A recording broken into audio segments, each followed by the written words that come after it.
window. We have to hop off here pretty soon, but we do want to quickly address something that is a very relevant topic of day-to-day living, whether you're on a spiritual path or not, and that is boundaries. Like what I've noticed in my own spiritual path, even just as a human, the more I've done this internal work and explored, why is this challenge happening and what is this showing me and how come my tools aren't working on this? When you start to try to get to the bottom of some of your consistent struggles, like these patterns and programs that you get into, I've noticed with my clients, students, and with myself, is there's a lack of boundary somewhere.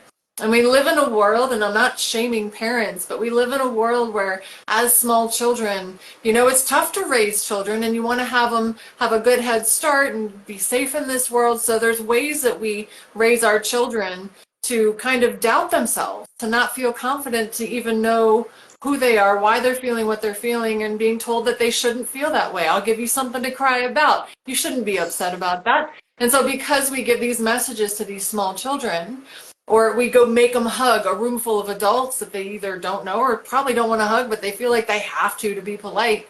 Like anytime we're doing something like that to a child, we are compromising their safety to think, okay, well, how I feel is bad or wrong because I can't stop feeling how I'm feeling and I'm told I shouldn't be feeling this. So there must be something wrong with me, which is a horrible way to start to view yourself in this big, scary world. And now you're in a room full of adults and you're being forced to hug them. And so we just, and again, I'm not shaming parents, but this is something that we've seen done for generations.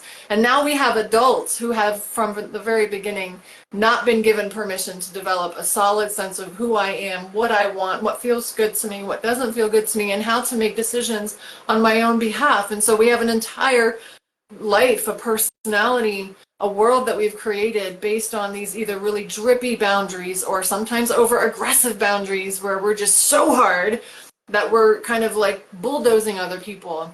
We don't know how to really get in intimate connections and relationships, whether it's with romantic people, family, friends, colleagues. And so we're wanting to, learn more about who we are, why we want, and developing boundaries in a world where you're trying to be spiritual. It can be really confusing. So I just realized I got to check the time. So I think 5 more minutes, Mama. So do you want to add 5 minutes of reflection on that? Yeah, we are so scared to be rejected.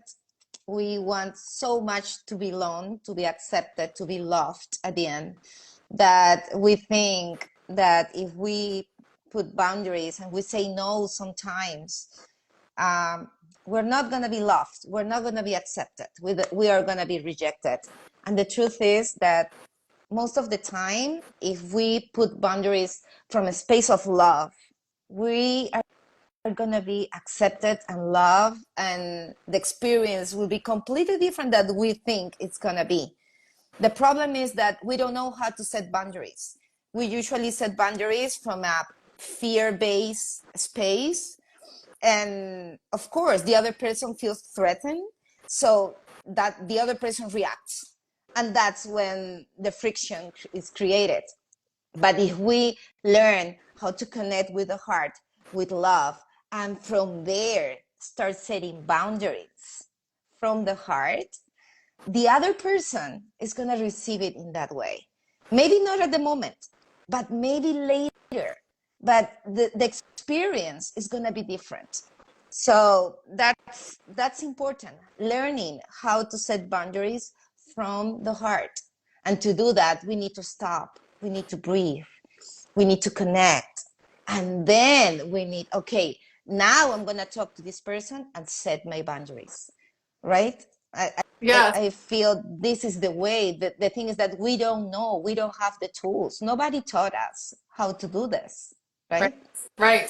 Totally. And so there's tools that I've collected that really help with this. One is called nonviolent communication. And it's an entire practice of learning how to communicate your feelings to somebody in a way that doesn't blame them, attack them, but rather, for instance, just for example, say Giuliana said something and it hurt my feelings when I heard it. And so if I were to say, Giuliana, you're hurting my feelings and you're so inconsiderate, and da, da, da. Wow, she's feeling on the attack and like, whoa, girl, da, da, da, da.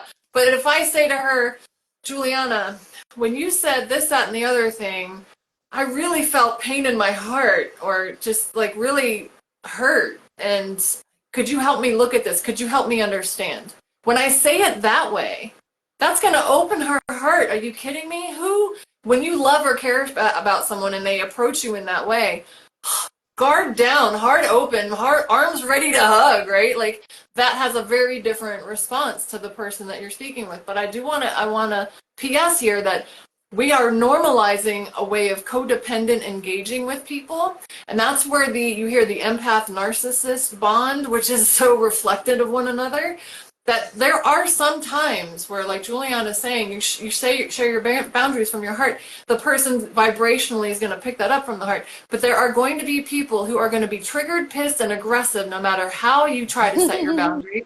And that's because they benefit from you not having any. And that's where that power pull comes from. And even if your voice shakes, speak your truth. Speak it as big open-hearted as you can, and making sure that love is directed at you first. And again, not attacking the other person, but just saying, you know what, this, that, and the other thing doesn't feel good to me. It doesn't feel safe. It doesn't feel like it's honoring me. I'm not quite clear why, but I'm just going to say no to that, or whatever the situation is. And if they flip out on you, that's their experience. That's their story. Let them have their freak out. You're not in control of how people feel about you. You're not in control of how they respond to you. Your only responsibility is to yourself and honoring your boundaries. And the more you do this, you're sealing up those holes and those leaks of your boundaries that have been around likely forever. We all have them somewhere. Yeah, and that's what I'm saying. If you speak your truth from the heart, it's gonna be about you. It's not gonna be about the other person, right? When we talk from the mind, from the ego, from the guilt, from the fear, just start like, no, because you are like this, blah blah blah blah. It's all about the other person. Yeah. But when you speak from the heart, it's like, listen, I feel this way. This is my truth, and I want to express it. And you're right. Sometimes the other person won't understand. We usually listen our story, right? And then is when you have to say, okay, I express, I say how I feel. Now my boundary is to get away from this person, right? Yeah. Send them love, whatever it is that you're gonna do, but I'm gonna be away. And that's another boundary. That is a huge one, you guys, because sometimes if we're not solid in our no, they can sniff it, and that keeps us in these cycles and these loops. But when you say your no, again, even if your voice is shaking, but you mean it, no is a complete sentence. You don't have to give any explanations or reasons, and that actually weakens your position if you go into a bunch of millions different explanations or trying to negotiate them into agreeing with you. No is a complete sentence. And then as you walk away, if they don't like it, you can send them love as you walk away. Like that's like the most loving thing that you can do for both of you. And I unfortunately have to hop off. Giuliana, we're gonna have to do this again, boo. Yes, I would like to do this again and to talk about all the tools that we can use and what is the power of saying no. Just no. And we that both for have me tools. it's been a journey of years learning how to say no. Yeah. Right? And, so and maybe we can meet again during the week and expand this conversation a little bit more, because we're gonna have to do more. We're gonna have to do more, and we can both support you. We both take coaching clients and healing clients. So if either